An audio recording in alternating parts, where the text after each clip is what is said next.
I call the City Council Special Workshop of April 29, 2025 to order. I want to welcome everyone. I guess, Patrick, you're it for the public today, so welcome and welcome all the department heads. This evening, the department heads are going to present their budget recommendations for fiscal year 26. After the presentations and council discussion, I'll open the floor for comment. And with that, I'm going to turn it over to presentation from Alan. Thank you. Mayor and Council. Start with the non-departmental budget presentation. Pretty straightforward. We can see where it has the same format for each department going forward, and same kind of format as far as signing the strategic plan as previous years. Start with non-departmental. The increase in that, mostly that is the transfers out for the New Street project, graphics and operating transfer out and totals. Some of the highlights for non-departmental, this includes our economic partnerships, $100,000 for Beaufort Digital Corridor, $15,000 for Military Enhancement Committee, $45,000 for South Coast Cyber Center, $42,000 for Beaufort County Economic Development Corporation, $28,139 for Palmetto Breeze, which is a local grant match, $5,000 for our Southcline Nursing Retention Initiative, and then $100,000 for Housing Repair Assistance Program. We also have Burton Fire Annexation, $45,000. Then a couple of items that was in the HR budget, but we decided to move to our non-departmental or citywide initiatives. It is employee wellness for $13,500, and then city labor attorney fees of $22,000. And we also have our Ladies Island St. Helena Fire Services agreement with them, $425,000. And finally, a transfer out for Duke Street construction project, $375,000. How much of the Duke Street project do we get for the 375? There was at one time we were debating, whether we're doing the full Duke Street and then we were going to shorten it, and I don't know exactly where we are. And it's just the phase A, the one section. Everything. So that area where the dip is in the road. That would be 1,600 blocks. Okay. And the CLP team was out yesterday morning. Yeah. With all the residents out there, gave them an update. I'm actually going into discussions with the about the JJ, correct me if I'm wrong, this is in addition to the ARPA funds that we set aside for that as well. So this plus the ARPA funds would give us phase A and B, right? Because it was like almost $1 billion. Okay. that is phase A and B. Okay. Thank you. $375,000 general fund, and also $125,000. Burton Fire Annexation, that's an annual fee that we have. Yeah, sure. That's our fire services agreement. And lots of things on it. It's the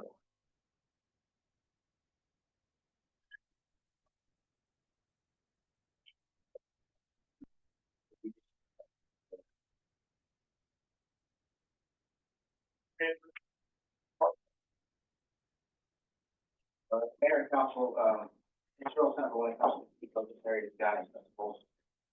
If we're not watching all of them.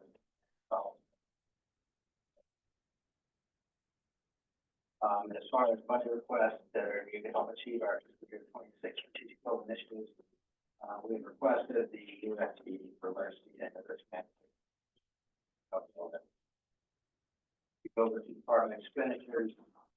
The increase in the recommended budget is due to the fact that we're adding that we're only funding for 9 months out of 12 months of advertising. You can see some of the other costs remain relatively flat, except with regard to benefits, which again are going up because we'll have additional personnel. And people may have changed the plan that they're on within the office. So small office, all you need is 1 or 2 changes.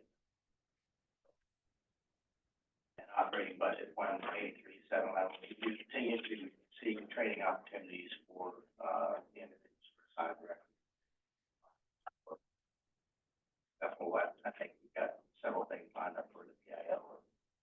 Several issues of our game in terms of getting information out. That's also, capital project. The, business descriptions that increased by 4,800, what are you adding on? That is primarily, descriptions and things to Project Management Institute and a couple of other professional development programs for, both Raoul and Sarah in the capital projects program.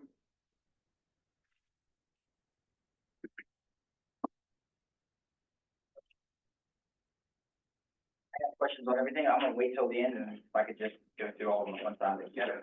I'll do the same. The city council department budget application, you guys, pretty straightforward. Personnel, the operating fee of that decrease, that's a $25,000 decrease is, in contractual services. We're not planning on using that council retreat facilitator. This year 26, so that process is kind of an odd year for the strategic plan. Do something in-house or maybe use another representative for that. Do we incur a cost for using facilities? Using facilities. Yeah, I mean, like last year we did it, like Chamber of Commerce. No, they donated these to facilities, which we can't always count on, but it was a very nice thing. What's some of the costs that's included in the operating expenses for that? Your travel, for example, to and from conferences or training, that kind of thing, that all falls under your operating. Also the city legal fee. That as well.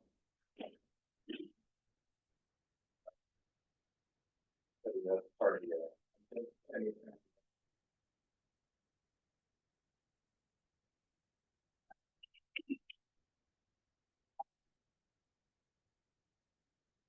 department, the key criteria is organizational excellence, principal of student development issues, and improve communication and transparency to employees and public. Initiative is to prepare the government financial officer association annual financial report or PAPR to be easier to understand, report for the public, apply for the PAPR award.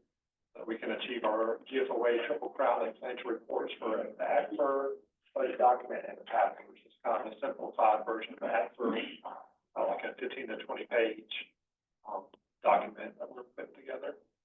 Our budget request is for professional education, $14,300 to continue to invest in continuing education and professional development opportunities for the finance team. And then also $103,000 for information technology, or city's enterprise resource planning software, our financial transparency portal, our online and interactive offer, annual financial report, and also our online procurement software. Alan, is that each year we have to pay that? Yeah, that was annual subscription.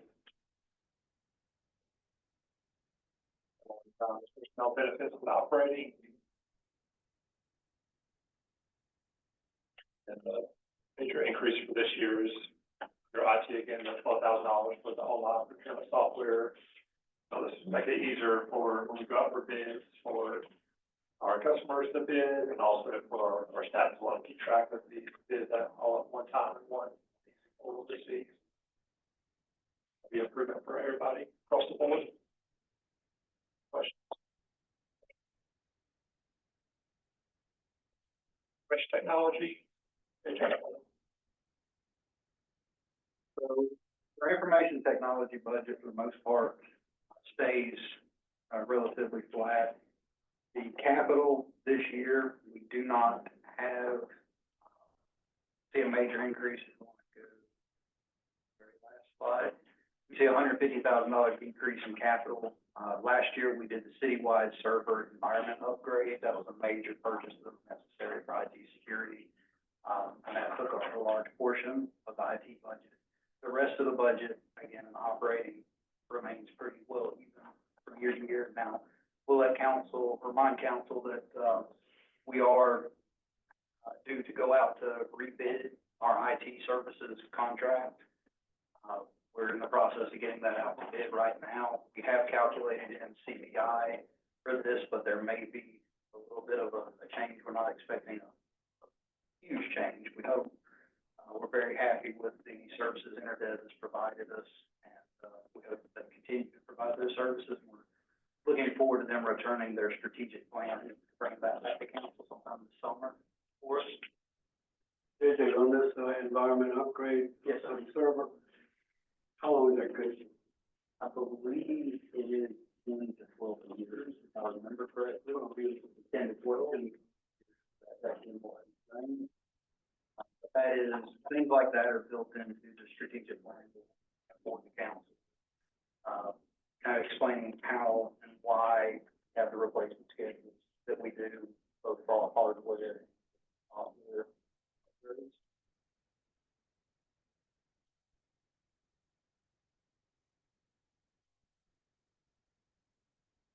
Resource department, will have that for the target.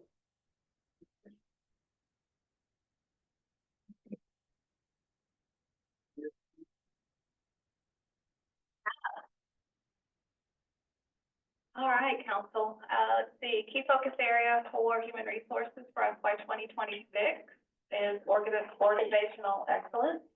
The guiding principle is 5.3, create and maintain a culture of ownership by empowering employees to make decisions, ensure employees have the necessary intellectual and physical resource to perform their jobs, and provide excellent customer service efficiently and effectively.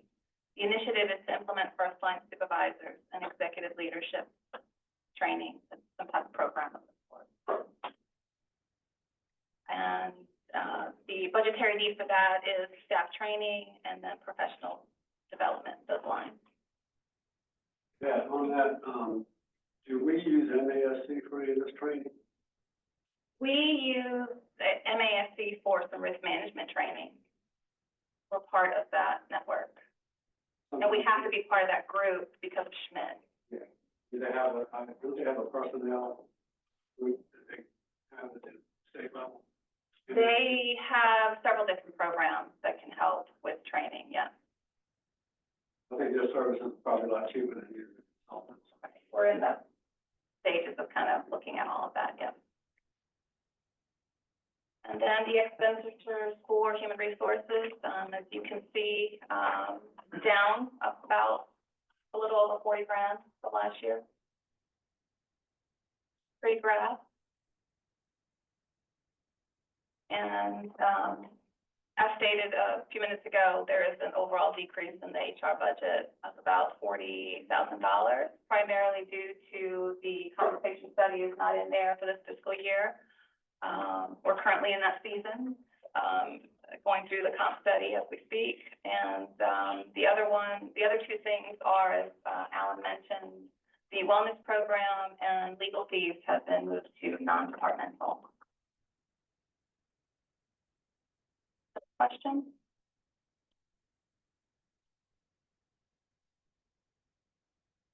I'll be stepping in for Sarah on the court presentation. We focused on two key focus areas this year: fiscal sustainability and organizational excellence, and collaborating and partnerships to maximize our resources and address regional issues and culture of ownership by empowering employees. We just should be bringing to council in the next month or so a updated contract for indigent defense services. And save us a little bit of money and hopefully provide a little more accountability and transparency in that process. And we continue to work with our regional court, law enforcement, and mental health partners on finding ways to work with defendants who have underlying issues who are repeat offenders. And on the organizational excellence side, we have a young courts department. We have a new deputy clerk that just started yesterday. We're excited to have her on board. But we want to really focus on getting them up to speed on all the best practices, both in the South Carolina court system and at the national court level.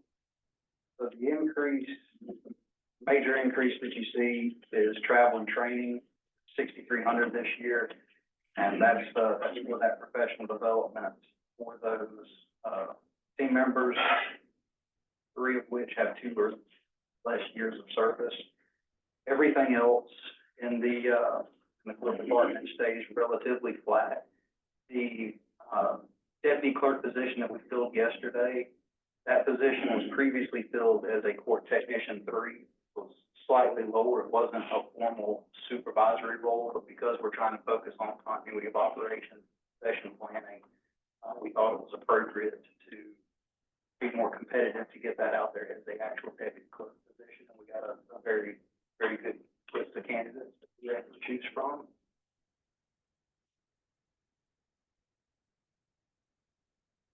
That's we have not had a formal deputy clerk of court position since fiscal year 23. Again, that was filled with a court technician 3 position up until now. Include, Yes, this includes our judge and our associate judge.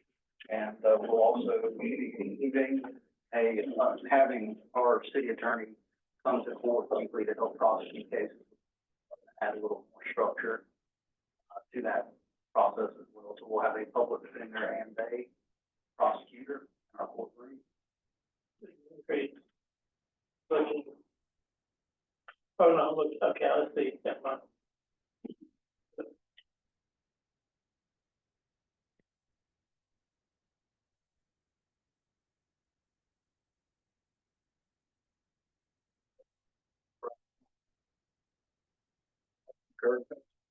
also be really fun.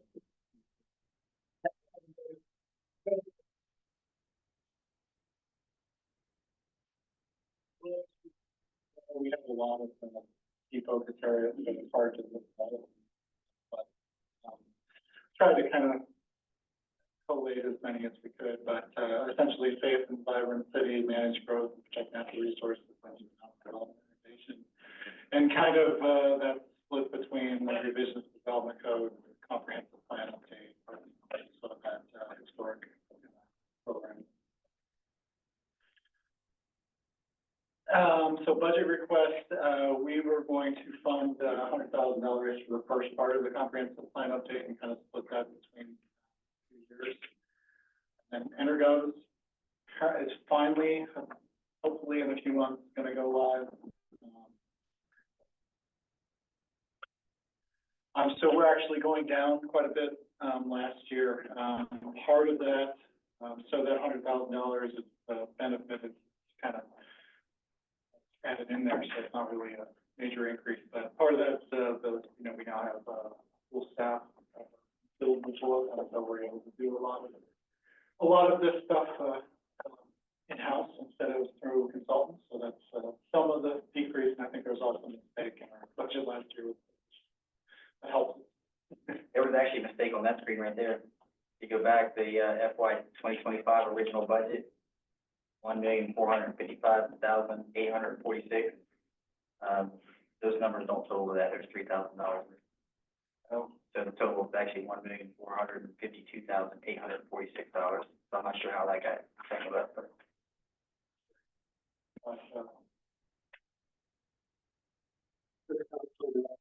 5-year update? Yeah. And it's about $100,000. Well, we're going to split it between 2 years because we don't think we can really get a lot on next year, this year. Thinking that it's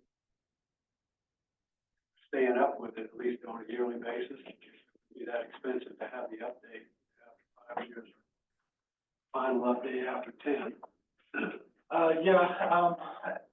Yeah, so I think that maybe something we can talk about when we do this update is how we do it in regular fashion, but it needs, I think, a major update. Still, you're thinking there would be less to update, but it's kind of wrong. Well, it's easier for the staff up to date, and they have some time they can spend on the comp plan. We can keep up with the data, and when it comes time to update it. Done a lot of groundwork, by thinking, and then it shouldn't be quite that expensive to hire a consultant, right? Come in and finish it off, because they'll have all the data.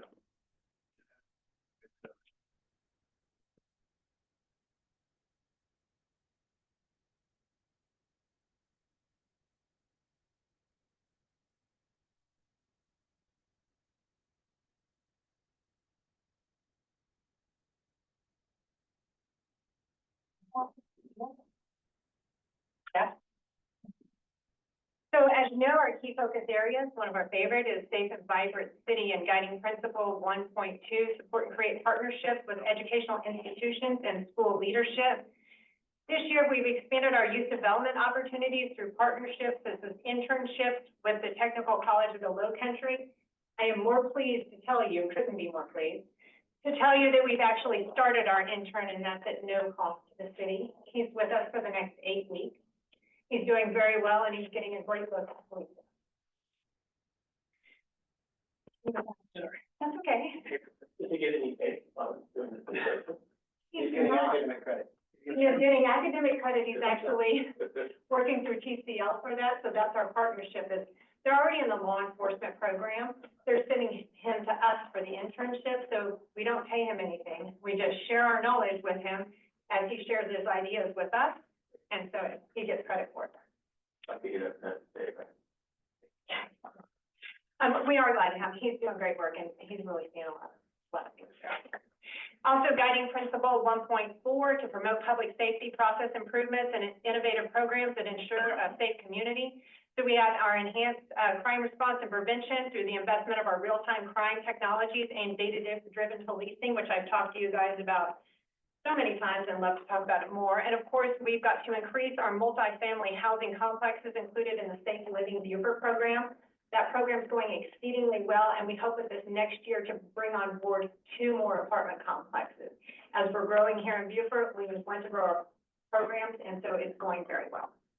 We've also got expand community engagement events such as Safe Living Beaufort to strengthen neighborhood relationships. We're actually asking if some of the areas would like to host movies, and so we're having kids fairs, as we all do with our Children of the Cop, but we're having kids fairs as well. And you should know, too, that we are hosting a movie series this summer with Green Street Gym. We've got that picked out. We'll get them. Yeah, I was, in a meeting with, pardon me, Brock Vaughn, I think his title is manager, recreation. But anyway, he's the contact person now. They're excited about making the Green Street Gym or off the ground community center type work, available. To have moves. They're hoping that it could happen on a regular basis, so it becomes kind of institutionalized in mind that this is the go-to place for movies on whatever date that you settle on. So just know that. Thank you very much. We've particularly been concentrating when the kids are out of school, you know, on, you know, summer break, spring break and all that, so they actually have something to do. But I will tell you, as I said before, the officers have just as much fun as the kids. You do that in the afternoon or the evening or? So 1:30. So it's really nice to do at Charles Lynn Brown Center because they have, they can make it pretty dark in there. And so you can show it on the wall. And so we like to show movies that, you know, the kids really, and they have popcorn and they have water in there to drink. And we usually have little trinkets and toys. They get to interact with us. Also, there's guiding principle 1.5, foster initiatives that promote a healthy and safe lifestyle. Our initiative is to strengthen officer health and wellness through our partnership with Cummings Foundation. Thank you all for attending again. I know I've said it before, but I'll thank you all the time for that. By supporting physical and mental health resources for our team. We have just 3 people shy of everyone completing their mandatory psychological visit. I'm pretty excited about that too. And that has been well received by the officers. I mean, here's what they had to say. Well, that wasn't so bad at all. And I'll let you know that that is a high compliment from a police officer in regards to psychiatric service. They really are. And we have the physical trainer lady is over there, and know this, they look, pretty wiped out by the time that their hour is through and they check in, and yes, it's really working out really well. They've noticed differences, so excited about that. Also, guiding principle 4.4, create and pursue opportunities for collaboration and regional partnerships to maximize resources and address regional issues. This year's capital request is for 3 live stream smart cameras at $14,750, and a capital request for a UTV response vehicle. That's a response vehicle for festivals and for monitoring the trails and getting in and out of situations like, you know, around waterfront parks. When the congestion may be there, but a smaller type, more maneuverable vehicle lets us get around while also taking various things that we need. For instance, the movie projector or whatever we need that can also take that. Chief, Yes, sir. the, smart cameras, how many do we currently have? 14. Okay, so, I was just wondering why we need three. We need three. 17? Or this will make, This will make 17. So the difference is the other smart cameras we have are license plate reader cameras. So that's an after the fact reactive scenario. This is about live monitoring.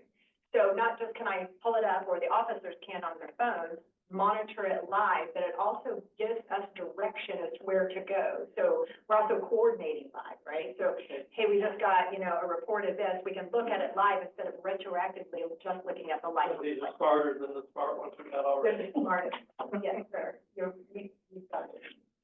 Mr. Chief, I've seen you riding, I guess a UTV, sometimes doing parade, you just kind of modeling that one to get us all the mindset, right? It's a golf cart, is what we ride on. Yeah, that's a golf cart. And I'll tell you, people kind of chuckle sometimes at us in the golf cart. That really does head off traffic though, and it lets everybody know the parade's coming. We have found a much greater success with people not getting on the parade route when we're not in the police car, and we can quickly get out of that vehicle and say, hey, stop, or direct some kid off, the pathway that is coming. So, and also hand out stuff.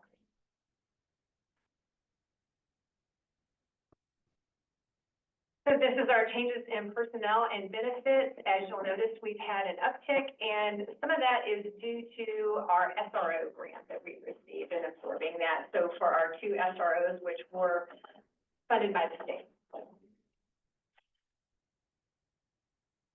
And our department expenditures. And then category and reason for any major increases in fiscal year 2026 budget. Our contractual services went up 97,142. So that's our NEST technology. Our NEST is the Real-Time Crime Center, as they have named it. And that is our Pro GIS, which you all are used to hearing, and that's what connects the information from where crimes happen or predicted to happen to where they actually happen on our smartphones. Also, our virtual simulator, which you all have seen before, we never had a maintenance agreement with that, and that gets very costly, so we've implemented a maintenance agreement with it. Our flock camera annual fees is a large part of that. This year is our year to start, so we had a 3-year, actually you have a 5-year contract with body utility cameras. We paid the first 3 years up front. This is the 4th year that we also have to now start paying that. Our Axon Evidence, which was a system used to process and intake evidence that was suggested by our that was suggested by our IT team to streamline the process for evidence intake and dissemination, and Clear AI, which is an investigative platform. Our leased vehicle is $103,537, and that's to replace 6 patrol vehicles. One thing that you should note, and will be on the next budget slide, thank you very much, Alan, is that last year you all okayed, because we have to change over our radio systems, half of our radios to be changed over this year, and half of our last year, and half of our radios to be changed over this year. My initial request for vehicles was 15, because that didn't fit in our budget, and only 6 does. We'll have to actually make up those radios. You'll see that in the May presentation when we're making up for those in-car radios. Say that correctly, Ellen? Oh, gotcha. Have any questions about that, please do that. And our publication subscription and dues, $10,109 for Frontline Solutions data system. That is for our accreditation to keep it in every single area. That was the one thing that accreditation didn't mention to us, state, that we needed to have a clearinghouse for all of our information. And what that is exactly is for car crashes, response to resistance, any kind of, issue like that. And also our FTO program to digitize that as well. It does a lot of stuff for us. We're really excited to have that. Our telephone costs went up by $13,000.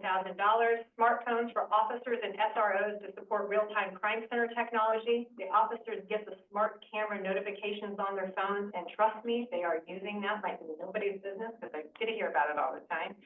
And for immediate school access, the school went to smartphone technology for all the SROs to be able to get in the classrooms and lock and unlock and get the things. So we had to have our SROs have to have this. Have you checked to see if there are any grants available for any of those Oh, yeah. phones? Okay. Yeah, I haven't found anything. I'm old it really helps our budget.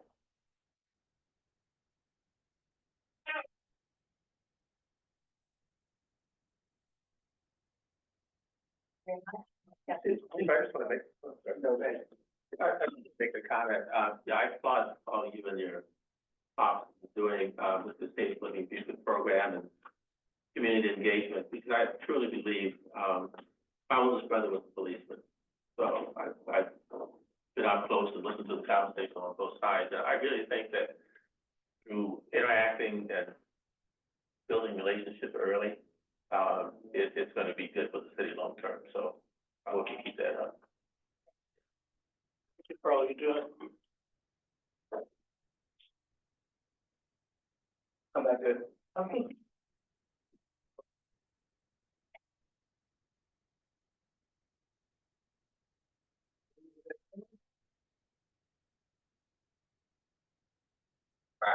Budget, FY 26, start off with the strategic plan, key focus areas, guiding principles, obviously safe and vibrant city, managing growth, the financial sustainability I like to highlight because we're taking another positive direction in this budget by moving, those fire truck payments off the impact fees into our operational budget, which I'll explain here in a minute. That's our financial sustainability component in this budget. And then organizational excellence, of course. Budget request needed for FY 26, salaries and benefits, which includes the COLA, merit, promotions and benefits, and it also includes that one fire inspector position that we funded for the half the year. I know we had some discussion last week about that. Alan and I ran some numbers on how we were filling that with our part-timer and our, full-time employees coming in on extra days. And we've been funding that position probably salary-wise. Benefits are a little off because the part-timer, we don't pay benefits. We've lost that part-timer now. We no longer have that, certified fire inspector that works with us part-time. And we only have 2 certified fire inspectors on the floor that could fill that role. So we still feel like filling the role in the budget the way we have it is the best opportunity for us to get that workload, make us better.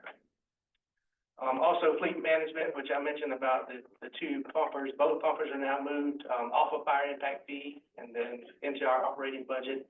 And then we'll be financing the new ladder truck, this year, but the payments won't reflect until the FY 27 budget. Capital equipment this year, self-contained breathing apparatuses, our air packs, is a big chunk of that. We did apply for an EFG grant this year, for over $385,000 to replace all of ours. We budgeted $45,000, which we hope to be able to use for a match for that grant if we are awarded the grant. If we're not awarded the grant, we would like to purchase 4 air packs, so we start to rotate those out that need to be rotated out if we do not get that grant. We also budgeted for our extrication tools, fire hose, and camera and access control at Station 3 and Station 4. They're currently not on the same system as Station 1 and Station 2. That'll be bringing them up to par with headquarters at Station 2. Here's an outline of all those numbers from FY 24 and 25. What I'll highlight on here is the capital. It shows no capital in FY 25, but we did have capital that was just funded through all the funds, in the current year's budget that we're in. And the 1.2 million you see in the FY 26 recommended budget includes that fire truck purchase that Alan mentioned last week. So 1.1 million of that is that. So that doesn't necessarily, come out of this year's budget. It'll be financed and the payments will start coming out of FY 27. So that's why that looks a lot different. So clarification, that was the capital, right? That was the capital for 1.2. So 1.1 is the truck, what's the other 100,000? It's on the next slide, I think.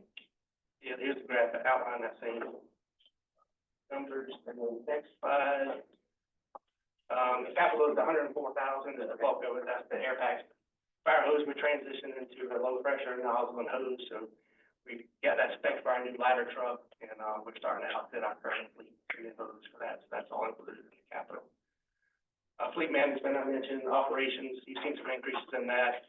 That's for price increases in our software, vehicle and building maintenance, uniforms, corporate gear, and our medical supplies accounts for, a little over 96,000 of that increase.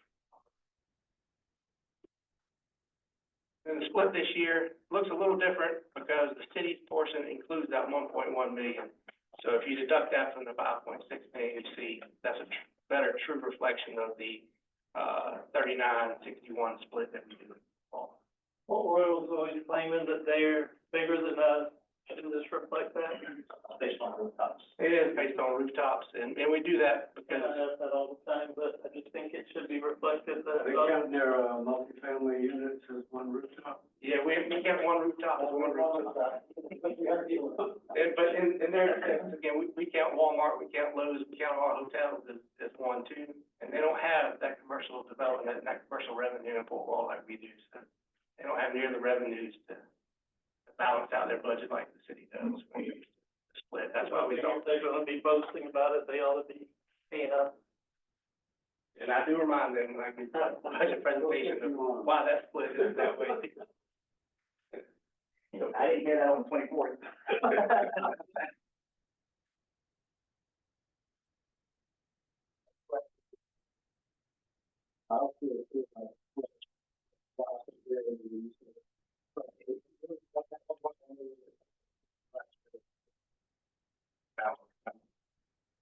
Thank you.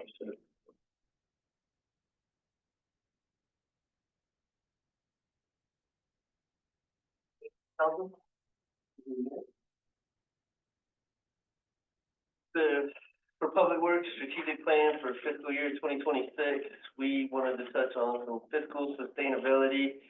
Our initiative is to evaluate consolidation of contracting out of city services. For Safe and Vibrant City, our initiative is update the codes and regulations for parks and playgrounds. Budget requests needed to help achieve fiscal year 2026. So we are requesting a new knuckle boom that will be, budgeted in the general fund as well as the Parks and Tourism Fund. We're also budgeting for Pinckney Park repairs and upgrades for the safety issues along with needed upgrades. Security upgrades within our parks, playgrounds, and pavilions. This is a continuation of what we've already started to secure the bathrooms, the playgrounds, and the pavilions that, are currently in our parks now. And then we're looking to, do some engineering for McTier Circle outfall. It's a continuing, problem with flooding in that area, and we're trying to see what we can do to help, alleviate some of that standing water. Dave, real quick, is the, Pinckney Park, since that's part of the Pigeon Point, but It is not, the crab dock is not currently, part of the renovation phase for the landing. This is for the crab dock. We are having some issues right now with some of the railings. They're broken, and then some of the top rails are starting to become, unsafe. And so we're just trying to get that back up so that it's kind of the same, ready to go with the park as it continues to get better. So this is our FY 2026 recommended budget. I will say that this is the general fund, parks and tourism, and stormwater budget all combined.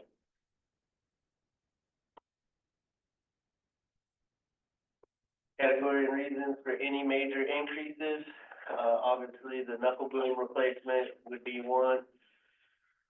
We are budgeting for a little bit higher for our right-of-way contracts. The current contract is out for, bid right now, and we're expecting it to probably go up a little bit. We're also, budgeting for the $36,000 for the Pinckney Park repairs, and then we also want to do, Spanish Moss Trail crosswalk thermoplastic and paving. And so if you've been out on the Spanish Moss Trail, where the crosswalks go across some of the older roadways, they've become very uneven and are a big hazard, especially for, bicycles that are going from one side of the trail to the other. This would completely mill, grind, and then repave, and then put a new thermoplastic sidewalk over, thermoplasty over the top for the crosswalk so that it is more visible.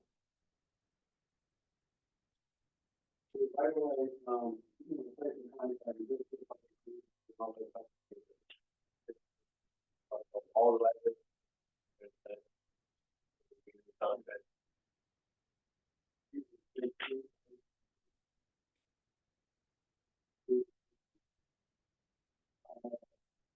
The Southern Palmetto has our facilities contract, the Greenery has a right-of-way contract, and then we currently do not have anyone under our sweeping contract as, landscape workshop backed out. You open it up on the fire, you would have your business. So that's a big.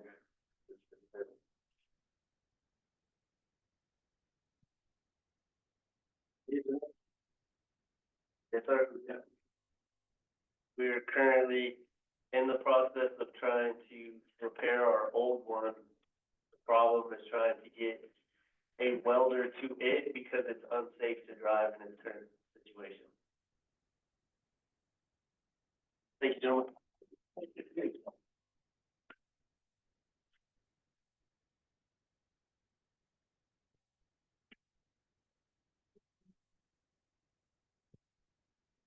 Okay, so downtown operations and community services, key focus areas, safe environment, city, guiding principles 1.5, foster and support initiatives and evaluate community policies to promote healthy and quality lifestyles. Our initiative is to expand the downtown commerce availability to attract young families. Guiding principle 1.6, foster citywide open spaces. The initiative on that one is evaluate waterfront parks, marina expansion and infrastructure improvement. Guiding principle 1.7, explore innovative transportation policies and projects and plans to better accommodate patterns of movement for the growing population.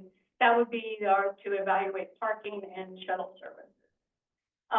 Key focus area in economic development and innovation, guiding principle 3.4, nurture and support existing businesses, educational partners, and entrepreneurial efforts in the city. The budget request needed to achieve this fiscal year's strategic goal initiative. Contractual services, $50,000 for contingency boat removal disaster mitigation is included. Main Street, $5,000 for targeted marketing of Main Street to promote downtown shopping, dining, and downtown attraction. Miscellaneous, $15,000 for support of community events such as Halloween, holidays, weekend concerts in the park, etc. Contractual services in parking would be $25,000. $25,600 for shuttle operations during events. Going back to the 50,000 for the, contingency boat removal, is that what abandoned boats, from the storm? Yes, the ones that have been either abandoned or in the water or up on the bluffs or wherever they are, not part of the marina necessarily, not in the marina, but that have been abandoned in other This areas. money would be for future. For future, not for the, Not not for the one we just had. This money is also for other needs that we may have that arise that we don't have the funds for immediately, like emergency repairs to the marine dock, things like that, so. Marina expenditures, which shows that there's a $50,000, approximately $50,000 increase for the operating. The next slide. Visually, that's what it looks like, for the major increases, contractual services for the contingency boat, $50,000 for the boat removal or disaster mitigation. Maintenance facilities, $3,000, increase for HVAC repairs on the aging equipment in the marina stores and restaurants. Those facility maintenance is in this particular budget. So, our HVACs have been showing its age and, wanted to make sure that we were covering that. I would like to have a discussion about maybe taking, whether we leave the safe harbor, or however that comes out. And in the future, we, take all the slippage and mooring fees and put it into an enterprise fund or a portion of it, for stuff like this. That way, if we ever needed to go and have to spend big money, you could use the money in the enterprise fund, pay off revenue bonds. Would be a consideration. Waterfront park expenditures, you can see it's down from 2025 a little bit. And then next slide shows the visual. The major increases is contractual services of $10,905 for commercial landscaping services. We are also out for RFP, and we expect a new contract, and that's what we think is about $10,000 more. $2,500 for arborist reports for trees in the core commercial. We have been using arborists to evaluate some trees that are declining throughout the core. Wanted to make sure we captured some of that also. Before we did anything with the tree, we always want to get an arborist on site. Maintenance facilities, $7,000 for repairs to the pebble walkways and furniture in the pocket parks. We always focus on waterfront park and downtown, but our pocket parks are very important also. Some of it needs a little bit of love, so this is the $7,000 for the pebbles. $4,800 for repairs to plumbing and lighting in the public restrooms. Our maintenance facilities include the public restrooms in the park, and so we're just making sure that we add a little bit for aging. Linda, I had a few people call me about the bathrooms in the, they're kind of getting a little dirty and dingy. Is there any way we can pressure wash that and maybe paint it and clean it up a little bit? Is it the bathrooms at the playground side? Probably. It's really the choice of what the materials that we've used, but we can definitely pressure wash. That's not a problem at all. The pressure wash is gonna help some of the fascia boards. The fascia boards are almost like lifted and peeled. Yeah, it may not, but what I'm saying is that a lot of tourists go down there, so I've got some people say it doesn't really reflect what it should be about. I think the interior is what a lot of people feel it's not as clean, just because of the materials. It's dark and dingy, but maybe we can start looking. Now I don't have enough money probably to do all of that, but if you want to give me some more. I have a question. I think pressure wash, but it's not going to change the color. But we have volunteers, we got 5 of them on council. Brighter lights. Brighter lights in there. I think we can change the lights. The lights in there are very odd, and especially in the playground, they're very odd because they focus more up and it's above the mirrors. So I do think we could probably increase the lighting in there. I think if we painted the roof, we would probably make it a little bit lighter. We could do that, but I had not been focusing on that, but we can definitely, and I can get it pressure washed. No problem. I personally don't know the answer to this because I haven't been using those restrooms, but the ventilation in there, is it okay? I've heard people complaining to me about it. As far as I know, matter of fact, it was working not long ago. We replaced the fan in it about 3 years ago, maybe 4. And it was not pulling the air out, but we can definitely double check it and make sure that. Okay, it's probably okay, but I just had to comment. It's fairly quiet. You can't hear it, but it's here. So I walked out and actually on the outside. It's more of a personal problem. Well, or who was there before. Yeah. So capital, $24,800, replacement of worn benches in the waterfront park.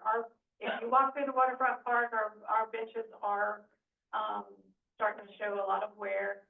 And so that was that, $4,800 for, replacement of broken and missing wrought iron chairs on West Street Extension. If you've gone to West Street Extension recently, the chairs are starting to fail, so, let me just get those replaced. Other downtown operations, expenditures, just want to remind everybody that the, festivals are also included in the operating for downtown operations. And so the next slide shows you the increase. The major increases is professional services, $30,000 for downtown master plan for wayfinding signs, placemaking, and safety improvements for Main Street core commercial area. We have recently been really focusing on Main Street Beaufort and making sure Main Street Beaufort is doing all it needs to do. This particular master plan is not necessarily the master plans that we all think of. It's really for the wayfinding, safety, placemaking that is all part of the design there in a Main Street. We're not like a new Main Street that needs to start thinking about the types of businesses that need to go in places. But we need a work plan that kind of works over several years of what we can do and where we can make improvements. So that's what this is for. Does Main Street, South Carolina help out in that respect? Yes, actually, we did a strategic work session with them, and this is one of the first things that came out of that strategic work session with them. Of course, when we do this master plan, we will include our partners as well as community people on the committee to kind of develop this plan that will work over a 4 to 5 year kind of work plan. Advertising, an additional $5,800. Promotion of downtown retail businesses and restaurants with television, radio, and print ads throughout the year. This is specifically for the individual businesses. So, and we are promotion, part of Main Street is promotion of our downtown. Miscellaneous, $15,000 for Christmas decorations for the street lights or the light poles. All of our Christmas decorations are starting to get a little worn. We're having a little bit of a problem with the, with replacing in-kind wreaths. They're very labor heavy and take several people to hang them, the new type of, wreath. So we need to start working in some new, decorations. To that point, one thing we did a long time ago when we started Pride of Place was to have people donate money, and I initially gave some money for Christmas decorations originally. I don't know how much money we've got in that Pride of Place of anything. But that's kind of what we need to promote too, to get people who want to contribute help, you know, pay for these Christmas lights and any other improvements today. Yes, sir. And I think that in choosing Christmas decorations, I think it has to be a collaborative effort between partners and community. And then if we get a plan of what are we going to put, what it's going to take over several years, we can kind of maybe get that down and then promote for donations. I think definitely you could do. $20,000 for capital, $20,000 for painting crosswalks in the city streets. This would be partnering with our public works department when they do the crosswalks for the Spanish Moss Trail. We want to do the city-owned streets, which is Scott and West and Port Republic. We want to test them out, see how they do, put them down and see if that will help on the DOT streets also. They definitely need it, because it's kind of dark out there sometimes, and crossing that crosswalk, most people don't see it. They don't even look at that street. Well, we're hoping that this will kind of give us what we want, and this is smaller of a project in the downtown that we could expand to others. Travel and training, $3,500 for annual Main Street America and Main Street North South Carolina Annual Conference. Sarah Sutton was just promoted to be the Main Street Director, and it is invaluable that she gets some good training and some good insight and networking with other cities of the same size. So we added that this year. And then Main Street itself, the line item is increased by $2,900. but the entire, it includes $11,000 for monthly programming and First Friday events. Council will remember that we just recently came here and GVMA decided to dissolve, but council, wanted to see the First Friday to continue, and we have now incorporated that into our budget, to make sure that we all those throughout the year. Also, this is the festival, the facilities and services, we've increased by $8,000 due to the cost of goods. Rental, rates are going up, and so we have added that into that particular line item. Other expenses, also, that is volunteer shirts, merchandise, things in that nature. We've increased that by $8,000 also. Are we breaking even on stuff? Very, yes, most barely. Okay. Barely. Parking expenditures, you can see there's a slight increase, and then visually this is what it looks like.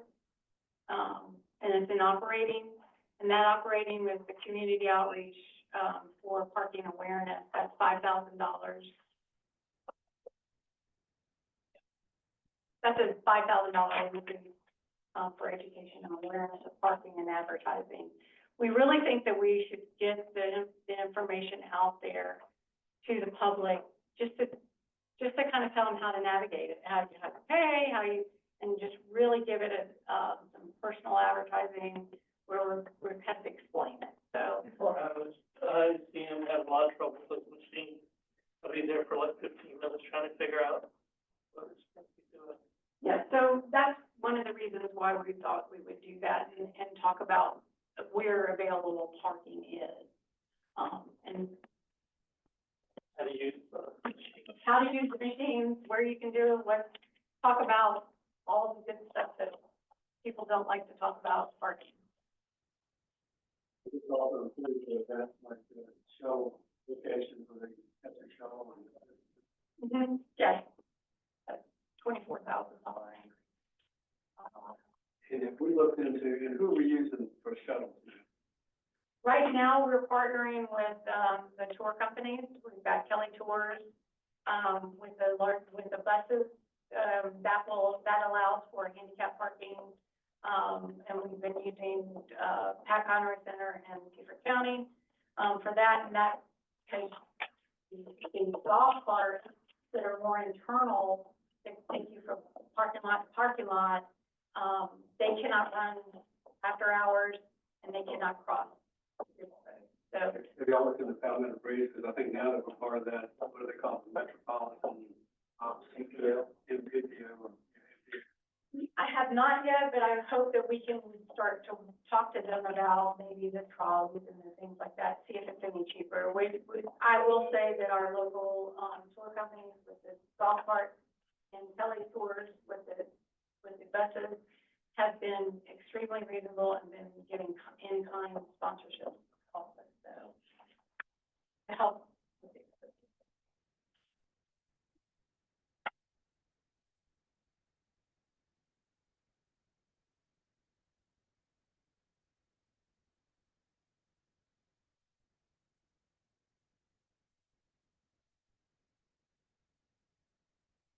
Think the last, sure I'm not the one. You guys want to hear it ramble? I will start off. Yeah, so first of all, I just want to say thank you for all of our department heads for the presentations that we got. And I want you to know that me personally, I appreciate everything that you guys do. I know there's a lot of work that goes into not just presenting this, but the logistics and the day-to-day operations that I just don't know that any of us on council can fully understand. Looking at these presentations, I tried to look at it from my role as a representative, and last week you heard me talk a lot about what I feel like our priorities should be, which are our police, fire, public works, transportation, and resiliency, and probably in that order. And that's just because that is what I'm hearing when I'm out in town. When I talk to my constituents, that's what they're worried about. Aside from the operations, the essential operations, it's transportation and resiliency. So in this case, when I looked at it, what I also hear from my constituents is, fiscal responsibility. And so I looked at this specifically through that lens of trying to meet that initiative and figure out if and where we could save money. So please, as I go through this, don't take any of this personal. I was going through trying to identify where I felt like we could save. So my goal when I originally looked at it was to save $500,000. I think I have identified where we could save $603,536, and I'm going to go through and try to identify each spot. If we added that to the $402,000, or roughly 3% that we have set aside for COLA raises, we could either roll the mills back, or we can give each employee a $5,000 raise. But let's go on. So the non-departmental expenditures. So when I totaled up all of the identified expenses on the categories as they're listed, I actually came up with less than the total on the recommended budget. So the number that I came up with was $1,215,639, which was $74,532 less than the number that's reflected in there. Maybe there's something that I'm not seeing on this page that factored into that, but just going off of what I can see, that's a $74,532 savings. We can talk more about some of the partnerships that I feel like maybe we don't fund in our May 13th meeting. But in addition, one of the bigger factors that comes from this savings in this department is moving the $100,000 for the housing repair program out of this and into the state allocations. So I think that should come from the Act 57 that was established from our state allocations and be funded through that. There was over $600,000 that we were going to divvy up for nonprofits, and I think that part of it could come from that, and our housing repair program could be funded through our state allocations. In total, the savings for the non-departmental expenditures, $216,532.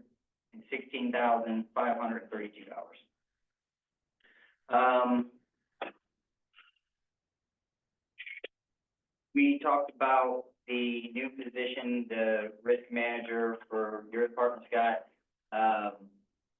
I am of the belief that we may be able to run that through the risk management with the county, but I understand your justification for it that you made in our last session, and I'm not gonna, if you feel like that's something that we absolutely need and we need this year, I left that untouched, and we have $99,000 set aside for that. So if that's something that you feel like we need, I trust your judgment, JJ's judgment on that. Yeah, what is this risk management?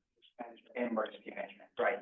I didn't see any mention of the $30,000 set aside for the semi-annual newsletter, but I guess that's factored into the operating budget, so that's just reoccurring and it comes in.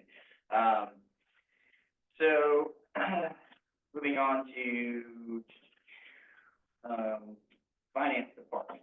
So in our strategic session, there was a couple of things that were identified as priority needs: online procurement software, and at that time, the additional staff for risk manager, but I'm guessing that since then, that rolled into the city manager's department. So really, the online procurement software was what I was looking for here, which is exactly what we see. There was the professional education jumped from last year, we gave $7,500, so that jumped up to $14,300.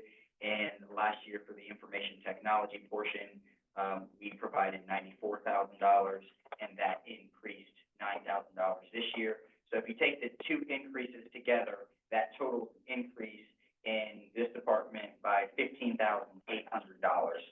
So if, again, when I went through this, I did not touch personnel or benefits, because I feel like what we pay our personnel, we're going to find is already under what we want to, and I feel like it's justified. So I didn't touch personnel or benefits, just simply operating.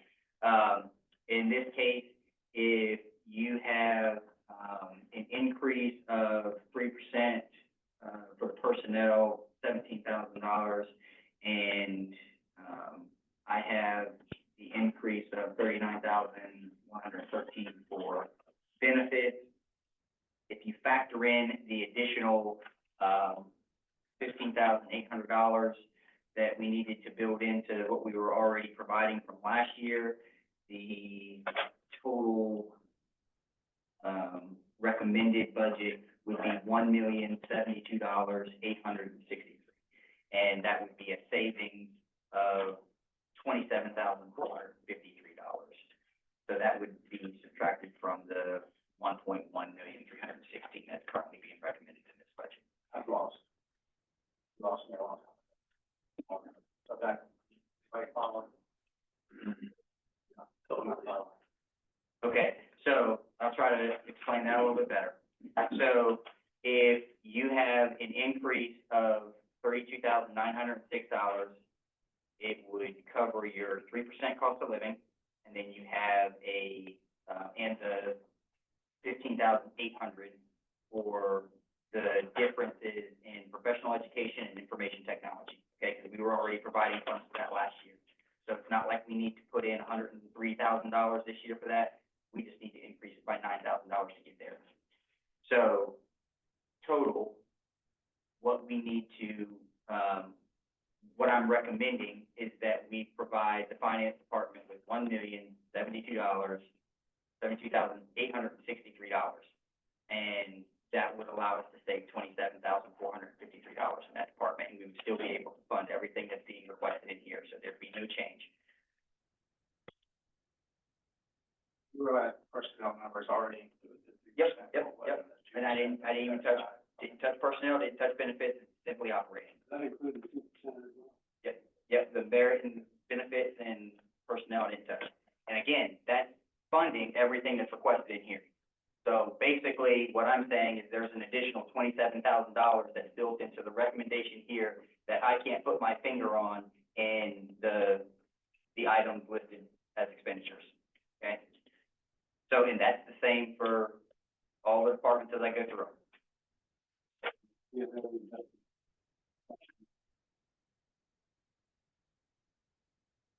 Do you have a question on that one, or you want me to keep going?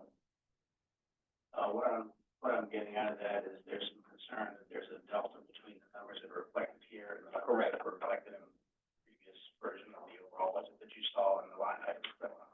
No, there's a difference in the expenditures on here and the recommended budget of $1,1,316.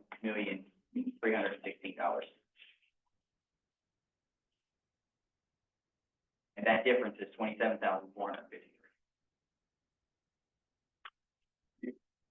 I just want to be sure that I point out that the numbers that are included in the presentation are not all the numbers that make up those department budgets. Those are right, but in my mind, we should be able to identify and see in here any additional expenses for the department, right? So any increases. And so if I couldn't see over last year's, yes, exactly, over last year. Yep. And so, and understanding that, that's where I'm saying there's that difference. Should be clear from what we had to. It's right here. Right. But you're saying, okay, if it's clear for us that all of them were, right. So,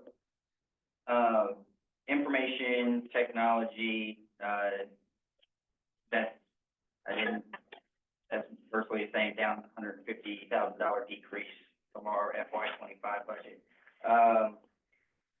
Human resources, when you guys came before us at the strategic session, the greatest challenges that you faced were compensation, recruiting, and retention. And I just want to say that I think you did an excellent job with not just the presentation, but the budget overall, and saving us in your, you quoted a $43,000 savings in the operating portion alone. You saved $58,709. And I know you attributed that to the $50,000 compensation study primarily, but last year we funded $21,000 for NeoGov, $50,000 for a compensation study, $18,000 for a wellness program.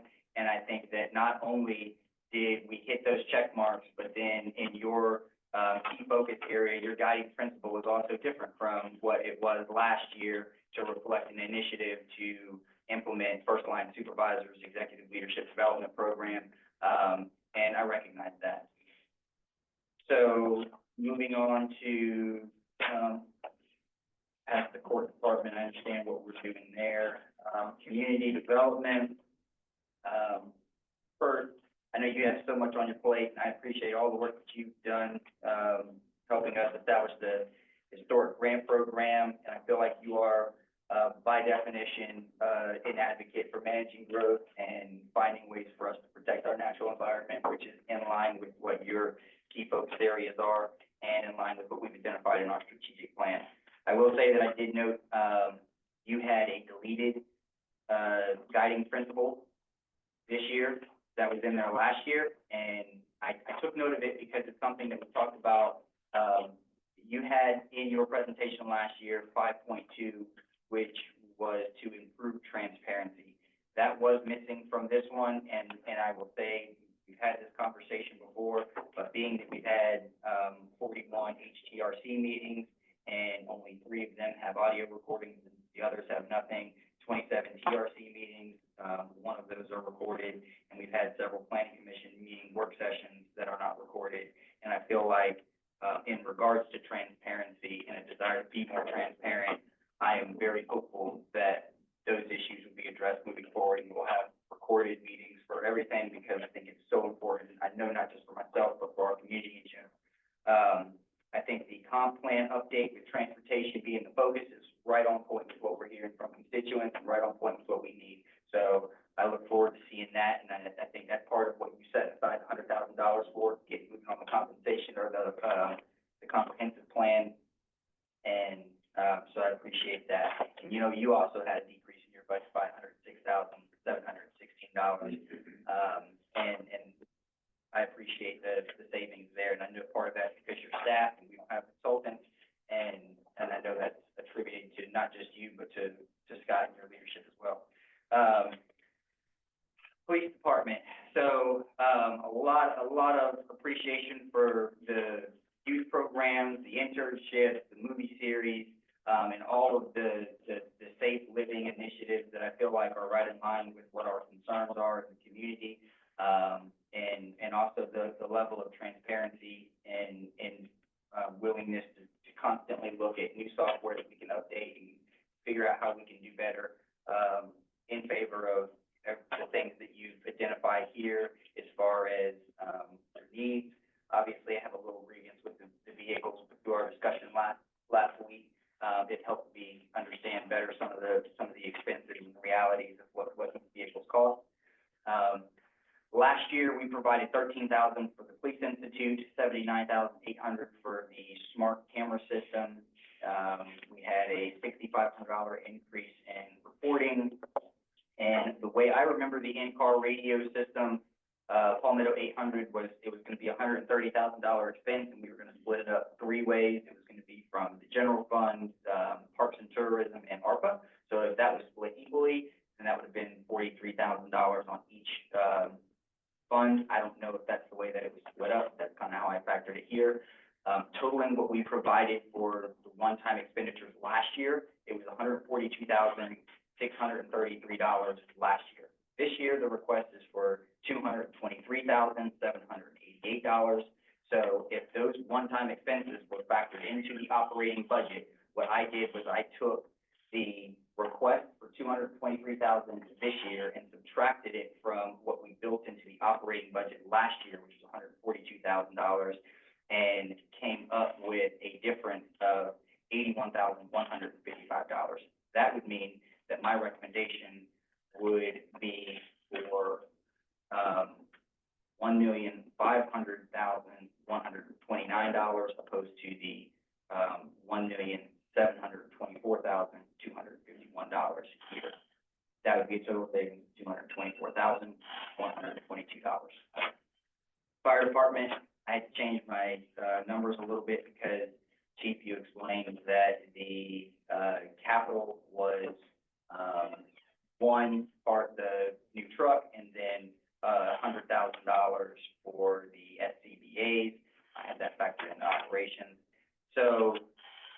you take, what you're requesting this year in your operations, you're requesting a $96,209 dollar expense. And if I add that to what we provided last year for operating, which was $679,886, then, I come up with,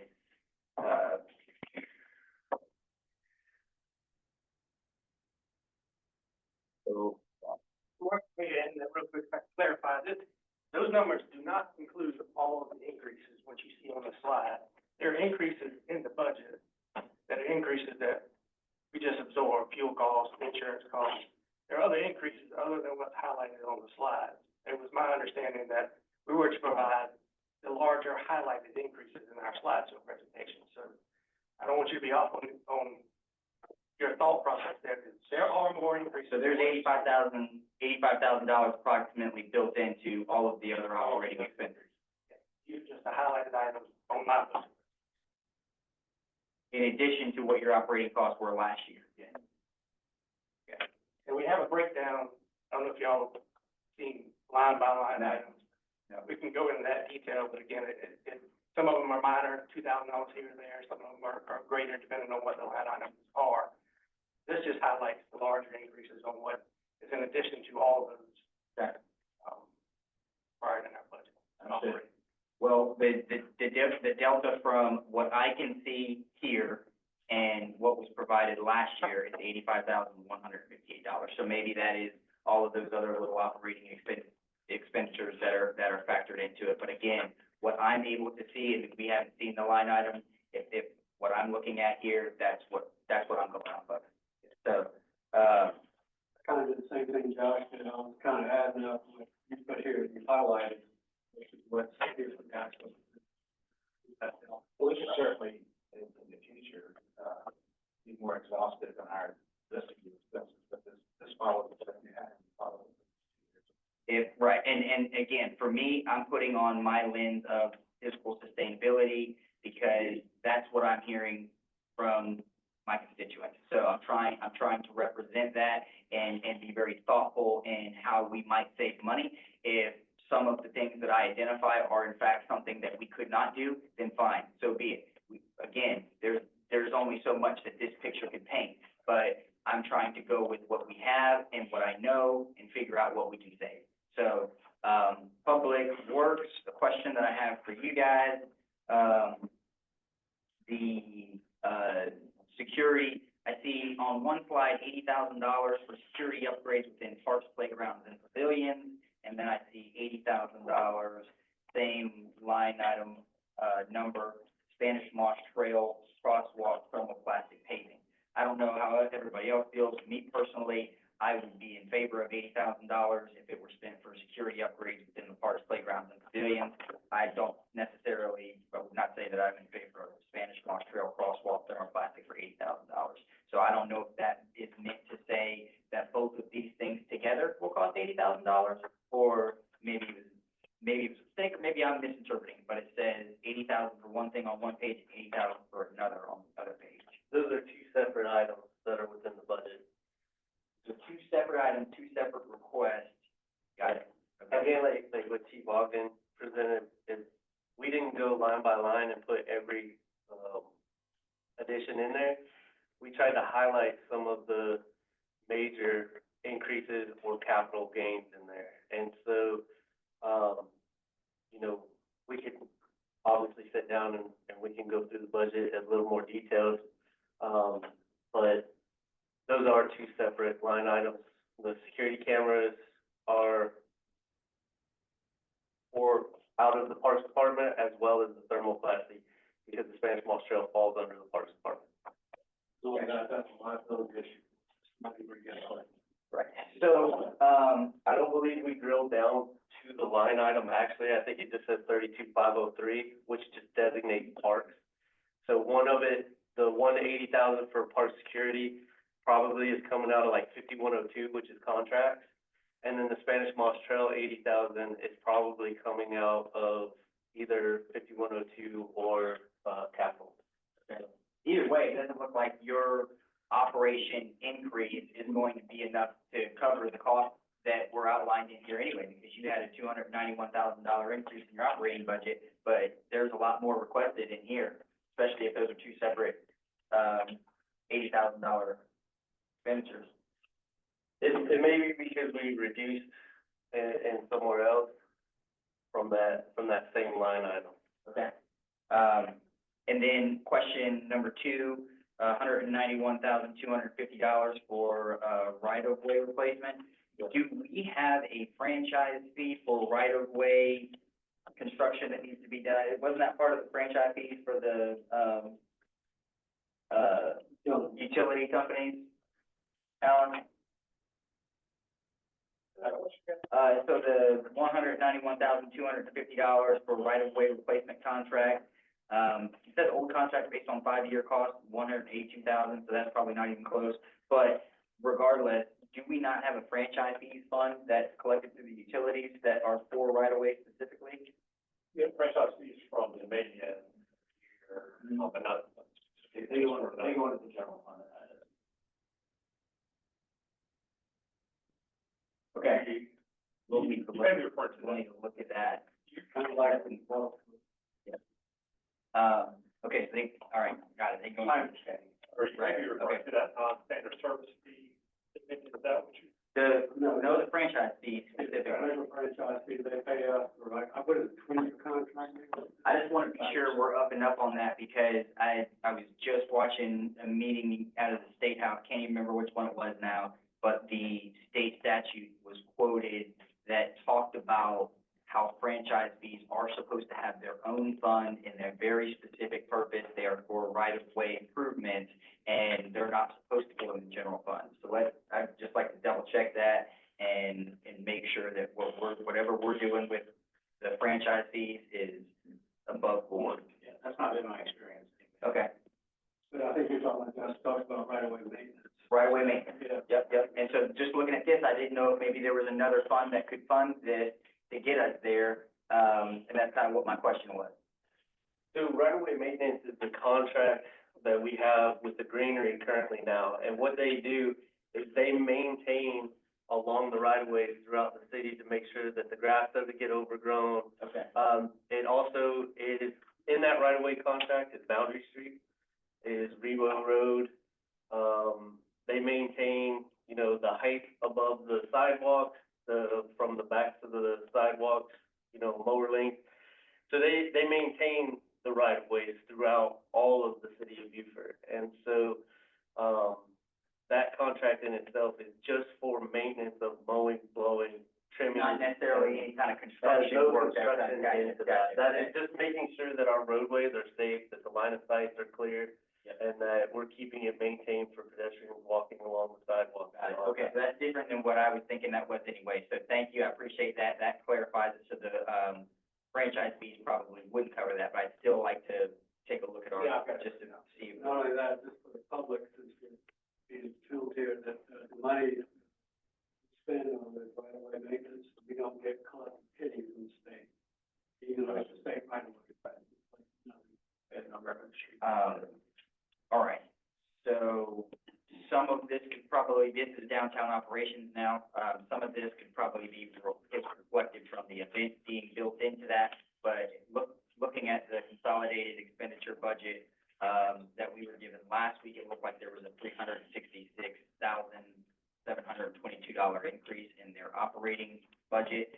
I don't know if we've been doing the events now for 2 years, if that's why that would reflect as an addition in their operating expenses.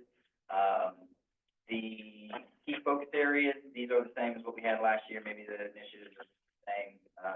But I think the only point that I'll make is, evaluate waterfront park. That's in the marina expansion infrastructure improvements. I'm guessing that's gonna be a collaborative effort with the waterfront advisory committee that we put in place. But again, these are the same key initiatives that were in last year. Looking at the, operating increase of $53,463, that makes sense with the $50,000 contingency boat removal fee that was added in there. And, Linda, thank you for pointing that out. That looks to be the same. With the contractual services, so 25% $25,000 for the shuttle operations and event. Now, my recollection was we added $28,000 into the operating budget for that last year. So does that not just become something that we do every year? Is this an additional $25,000 for that same service? Did we use part of that 100K for the shuttle service we used this year?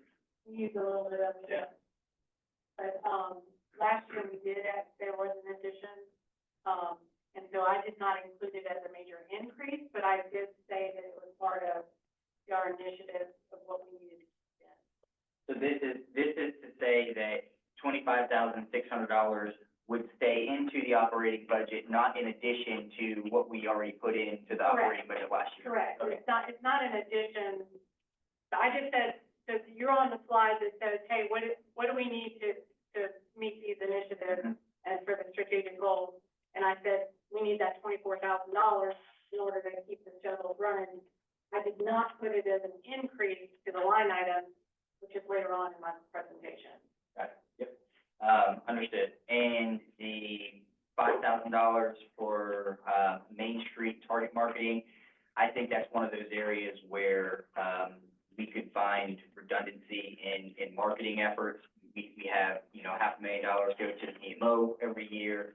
We have nonprofits that lobby for state aid tax money, and a lot of what they propose is marketing. I don't know that we need to continue to add any more marketing into our budget, and if we could save, then that's probably a good place to do it. The waterfront expenditures look to be on par, compared to last year's. The downtown operations expenditures, so last year, we provided $36,165, $6,800 for maintenance of facilities, $1,015 for, in-house marketing. Again, I'm not sure what we're getting with so much marketing. $25,000 for Christmas lights and $2,250 for telephones, and then, $1,100 for per diem. So just looking at the downtown operating expenditures here, it looks like the expenditures increased $64,956. And if we take and, subtract what was requested this year, which was $50,850 minus what we built into the operating budget last year, $36,165, the increase really should only be $14,685. So I, recommended in here that instead of the $541,000 that we see, I recommended $490,993, total savings $50,000 there. Again, I will just point out that not every expense from the department is listed in here. There are a lot of expenses that you don't see. Right. It's not that affect the overall totals of these numbers, so please keep that in mind. Right, yep, and I got that. So I just think that it's important for, as a representative and somebody that's heard a lot of complaints from the public in regards to the budget, I'm really just trying to see if there is any way that we could identify savings. And so with the information that I currently have and that the information that's factored into this presentation, I'm just trying to do that. And I know there may be other little things, but hopefully this will, if nothing else, just encourage us to look for opportunities in which maybe we are being redundant and we can reduce spending, or maybe, with what we factored into the last year's operations, we could save some this year. So, that's really all that I have.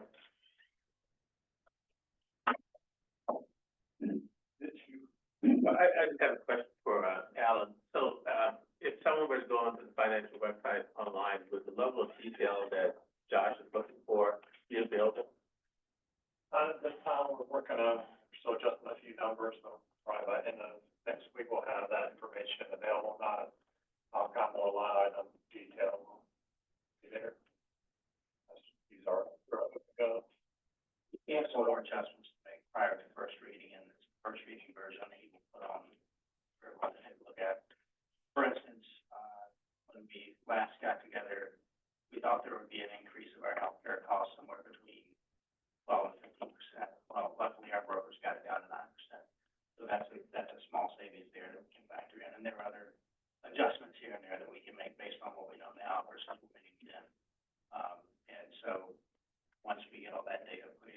your feedback from site, there'll be some further adjustments that we make. So, then that data will be available as it will look at first year. So I will confess that, I wasn't tracking, and I kind of got lost trying to keep up with Josh's figures. It might be helpful, if you could sit down and take and try to bring it back to a level where, maybe the average, financial-minded person like me could digest it, because I couldn't keep up with Josh's figures. That's not a criticism of what it sees the system. At first blush, I could.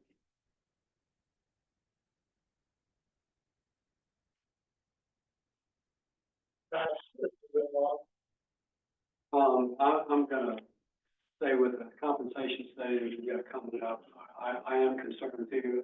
Last year I asked for, staff to look and see if we could squeeze out 2 bills, in savings. I don't know that we can do that this year. There is a request for a risk manager, emergency management manager. I'm all in favor of that, having been one. I think in long term, definitely brings savings to the city. Short term, I would like to see some of this revenue that's coming in from the new development. I'm talking like Beaufort Station, all these multifamily things. I don't know how long it usually takes, but I know there's a little lag time there. Maybe it might be something we could hold off if we have to, but I'm trying to get this to be as lean and mean as possible. To Josh's point, I've heard the same thing.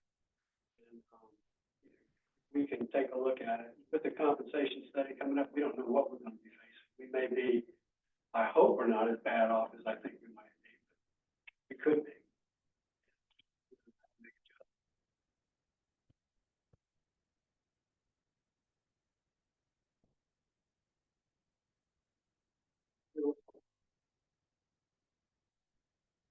I was just gonna ask if you've gotten any further with the, evaluating the option for a flat rate versus 3%. What would you like to know? Well, I think that dollar for dollar, with what we have set aside for a 3%, we could provide a $2,000, approximately a $2,000 raise for each employee. And I guess if we don't have anything, from Alan at this time, I get, maybe we would get that later in our May 13th meeting, but I would like to see that option, to be able to fully understand it, because again, hearing that our, essential employees are potentially underpaid, and knowing that we have a problem with recruitment and retention, I really would like to focus on getting those base salaries up, especially being that all of our neighbors are doing that around us. Like I pointed out last time, all of the fire departments that I know are doing a $3,000 flat raise, because they factored that into their budget, and the county is doing a $2,000 or $1,800 flat raise across the board for all of their employees, with the same mindset, try to build the lower end salaries up and remain competitive. And if everybody else does that around us, we don't, I fear that the discrepancy in ours is going to be even more so than what it might be now. And we don't know what the compensation study is going to reveal. If we had to err one way or the other, I'd rather err to provide more for the little guys who aren't making, a hefty salary and starting off low, opposed to some of the higher end administration roles. Not that the work that our administrators are putting in are not appreciated, but I think that every other year we've done a percentage raise, and a percentage raise is always going to be less money for the lower end of it. Again, so I would like to at least see what those options look like, and, dollar for dollar, it's the same thing if we get a flat of 2,000 or a percentage raise. But right now, that recommendation is being made based on no data whatsoever. To my knowledge, you don't even know what our employees make. Well, we asked the base salary for fire department, police department. But that's not everybody. No? So I guess I would still advocate, now we go on the process, but I would advocate that we make a decision based on data that we have paid for, the study, that we'll get the results from. We can make any increases retroactive. I'm in a hurry to get the right pay raises, more so than I'm in a hurry to get the pay raises. For the organization and for the employees. So I would still advocate that we go with the 3% full increase, because we had a 3% CPI over the course of January 24 to January 25. That maintains the purchasing power of all of our employees that they're accustomed to. Once we get the results of the study back, then we know what we're up against. We know what we need to do to make our employees competitive, and then we can make some corporate decisions as to how much we're gonna increase employees' pay and which classifications, which is how methodically you do those things. Just to throw a flat rate at each employee now, without any data, I don't see as a responsible form of management. Well, we got data from the 2021 study, which showed that we were grossly underpaid. Let me jump in And you here. got several 5% raises since then, employees, and Percentage rate. and still we perceive they're underpaid. So Right. I'd like to see what the study tells us and do it the right way. So, yeah, this is an interesting one.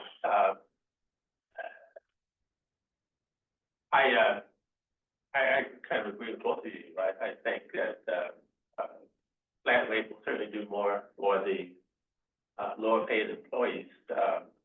You know, my heart goes out because if we're looking at inflation, given what the experts are saying in terms of what these tariffs might have overall impact on cost of goods, it's really gonna impact the lower paid employees more significantly than maybe pay that is not currently in the upper, you know, the higher paid employees' check. So, you know, going to the store to buy, the lower paid employees are gonna pay the same for the goods that the higher paid employees. So my heart goes out to them.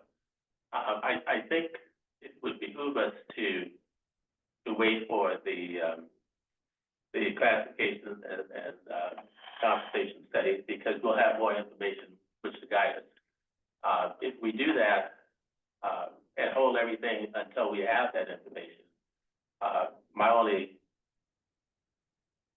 I guess, requirement would be that, whatever adjustments we make would be retroactive to the effective date, which I assume would be 1 July. And a couple words, you said for our essential employees, to me, everyone is essential. Every one of our employees are essential employees. I'm in favor of the 3%, cost of living rate until we get the, study back. Why do we do the study? Otherwise, we just wasted money doing studies.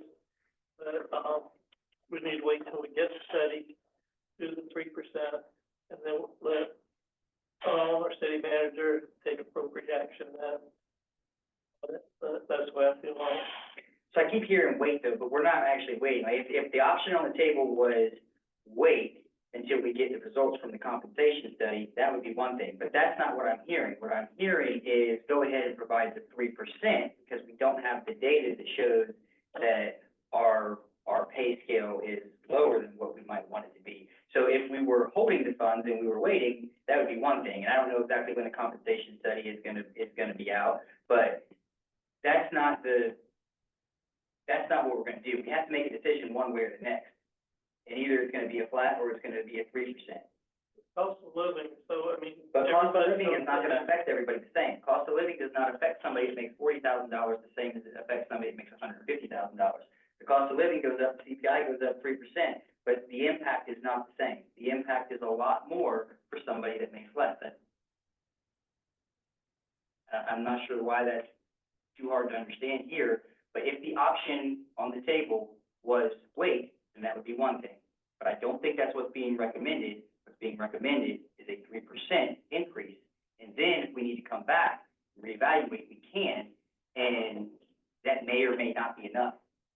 The 2.5% that we're setting aside additional to the 3%, the 2% merit may or may not be enough. And so I'm saying that I would rather, if we had to err one way or the other, I would rather err on the side of assuming that before we get the data, that our lower salaries would need to come up. Because I think that's what the study's going to do.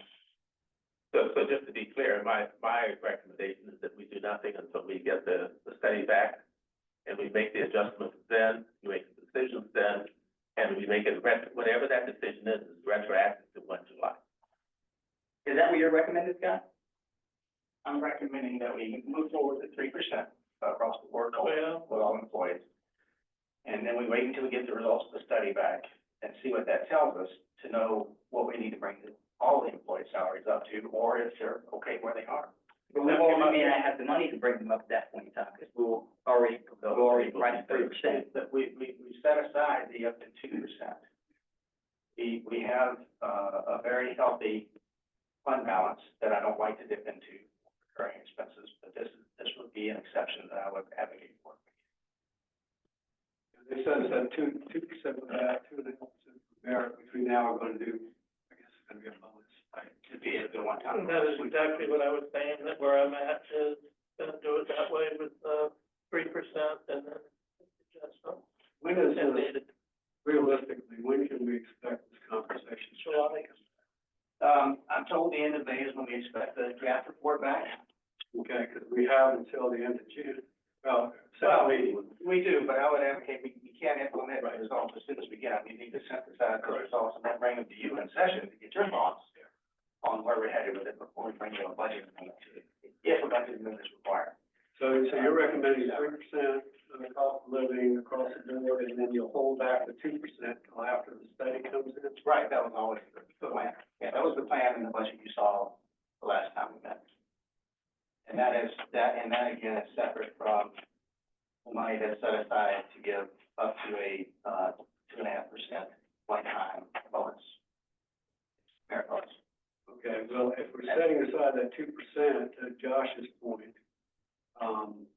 I would like to see that we look heavily on the people who are going to pay. A 2.5, yeah, but even a 2.5% set aside for a one-time bonus isn't gonna help us with base salaries up. So we'd again be trying to reevaluate that next year, and No, I would recommend not to conflate those two. Those are different items altogether. The one-time bonus is different from adding to a salary. You add to the salary, pay for that year after year after year. Right. It compounds points. right, You're talking about the 2%. I'm, Oh, is that what you're talking about? I'm talking about, so we're doing 3% for COLA, 2% for merit, 2.5% set aside for the results. No.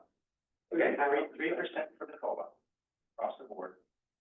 An equivalent of 2% set aside to help implement, any increases that result from study labor.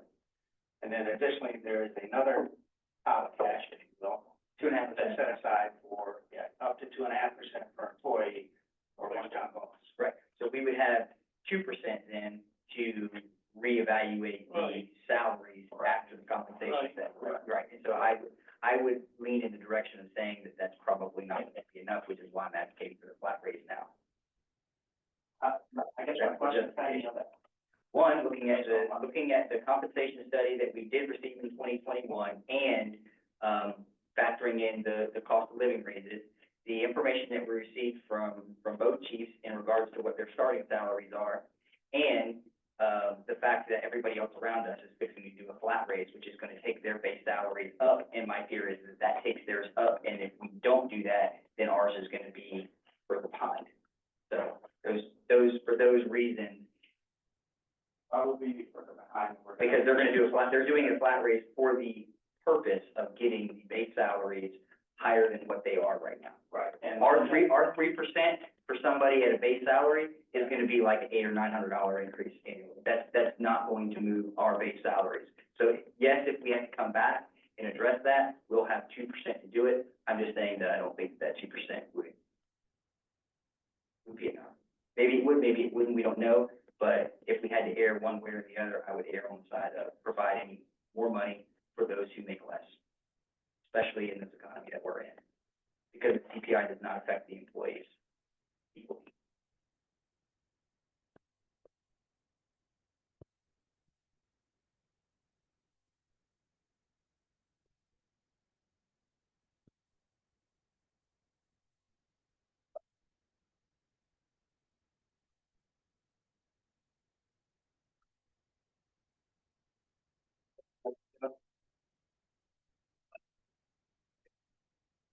next step is the council or staff will consider all the recommendations that were that from council.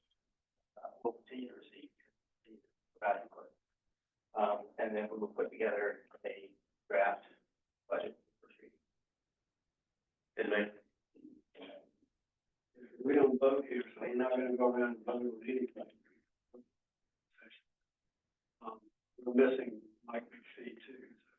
So you'll have- probably have about 3 options there that we have to consider for first reading. Yeah. Well, no, you won't have three options for first reading, you have budget to bring you. We can make adjustments to the first reading, second reading. That's what I'm trying to say.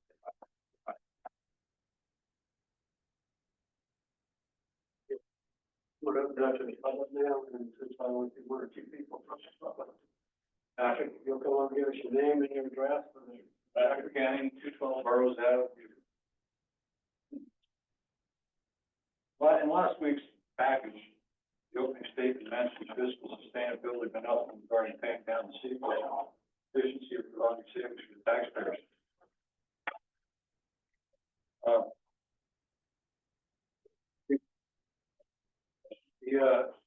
The number of officers and staff you have on the PD is what, 44? It's 55 this morning.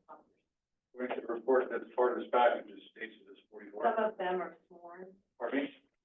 like the victim advocate is sworn. Let's just talk about Go ahead. 44, is that right?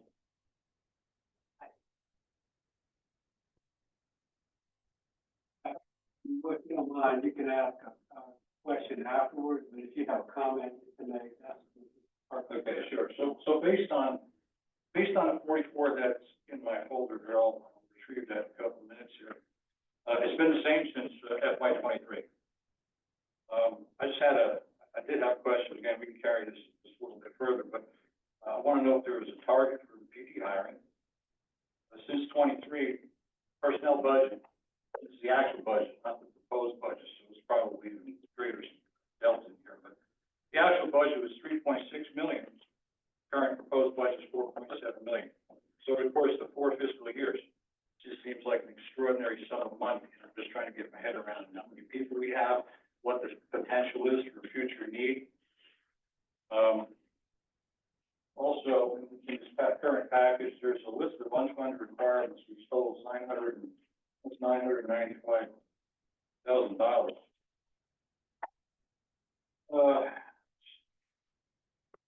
So it's my understanding that debt load on the city currently is approaches 30 million. When are we gonna make a plan with some significance to pay down on the city debt?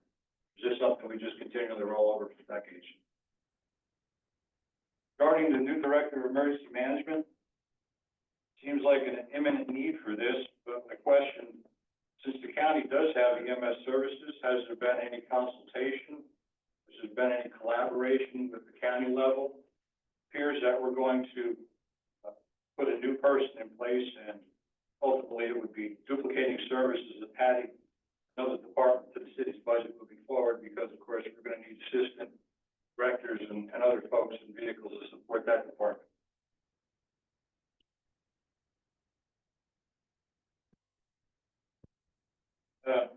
One other item here, the tag charge for $23.50, which doesn't sound like much, but you know, I got 4 vehicles, and that's not counting the boat unless you're going to attach it to my boat as well.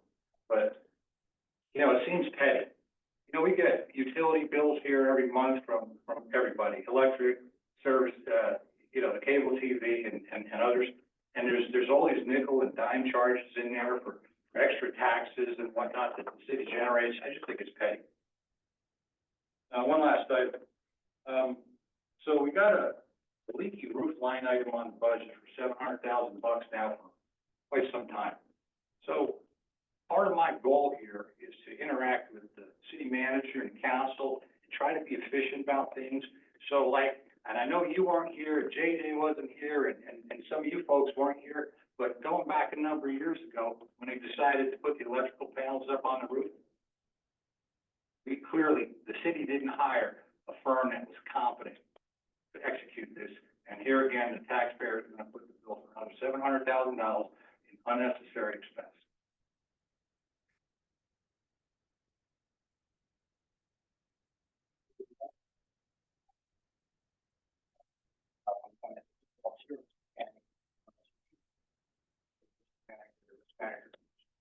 That is, a position, assigned to the city manager department, not a department all of it itself. Will not have a secretary or any other position assigned to that position.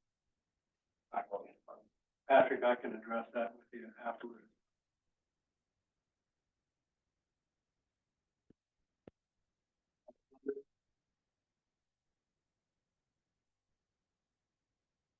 All right, well, I guess the next thing is, you'll bring us a budget. I do think we need to have further discussion today, to Josh's point about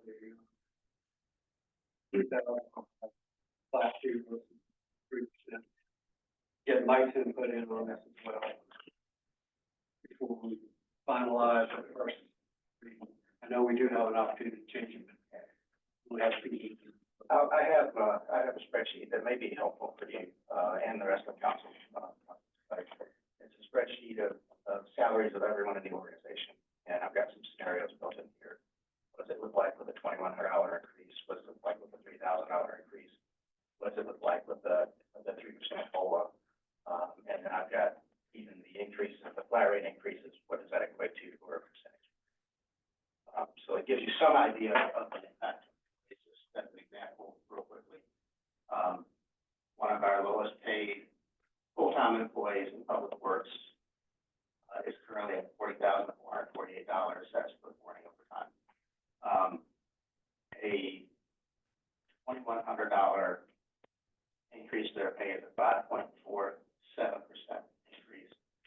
A $3,000 increase is a 7.64% increase.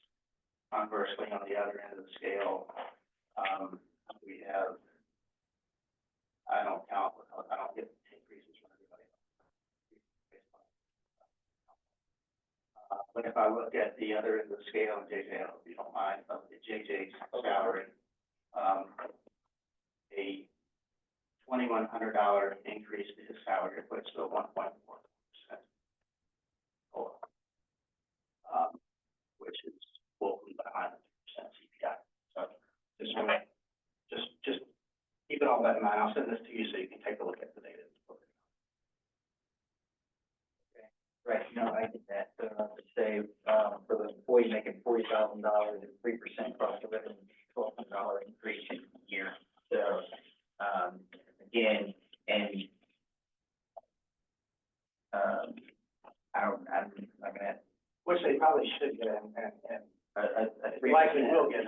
a 3% for somebody making $160,000 is almost a $5,000 increase every year. So I think that's the problem with percentages, is it makes it challenging because you want to do the right thing by everybody, but I guess I'm trying to advocate for the more so the $40,000 a year employee, because the 3% increase in CPI is going to hit them very hard and a lot harder than somebody on the higher end of the scale. So I know that on average, what we typically do is a 3% cost of living to keep up with that. I understand that. And I'm not suggesting that a flat increase be something that we do every year, because I understand how that could factor into compression, and it could bring the pay differentials too close together. And I also know that we don't have all the data that we would want to, and I generally like to make my decisions based on the data that we have. And so in a perfect world, we would receive the compensation study before we make this decision. In our world, we're gonna receive it like right as we need to make this decision, so we don't get that data.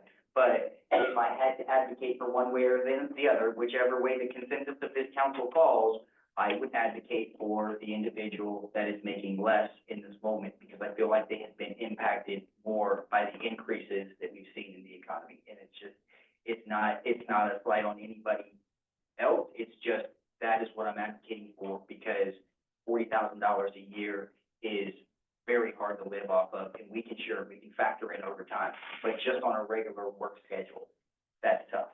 Oh, absolutely. That's tough. So, And we have the same goal in mind. I want those wages to come up too on the bottom. well, I think what we're talking about is, Yeah. who's gonna pay for it? Right. You know, if we, do what the gut says is right to do by lower paying employees, but not have that reward, paid for by the upper employees who may have sacrificed more to get into the position where they are, then, you know, you get into this, well, who are you being fair to? You know, these folks who are in the upper paying positions, they probably invested a lot more on the front end of their careers.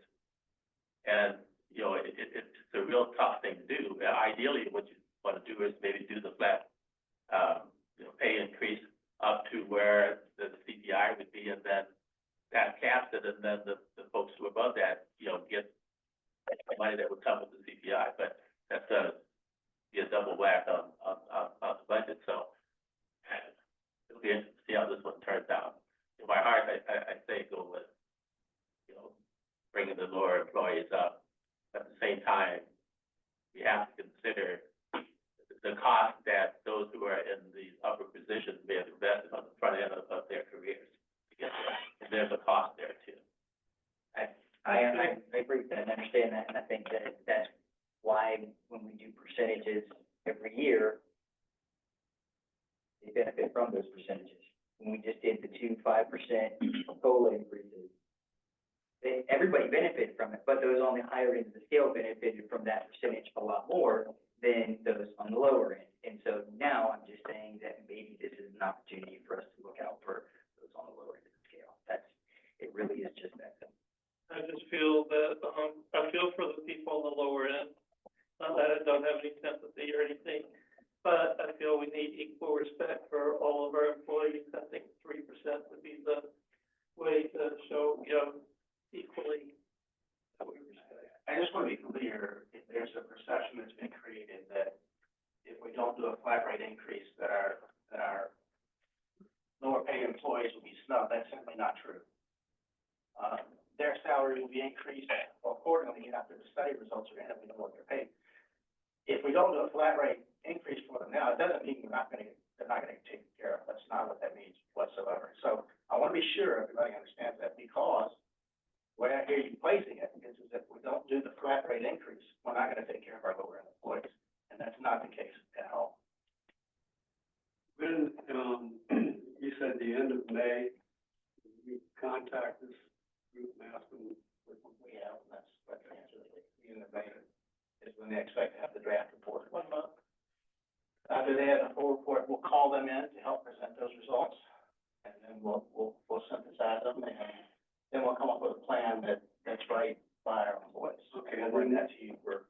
And we will have second meeting in June, so this would be after, about the same time. Right, but again, we can make those increases retroactive to the beginning of this. So they're not out of any money. They're not gonna be not taken care of because they don't get a high rating. Anything else? Hearing none, we're gonna adjourn, and then, we hopefully will hear from you. Everybody else. Okay.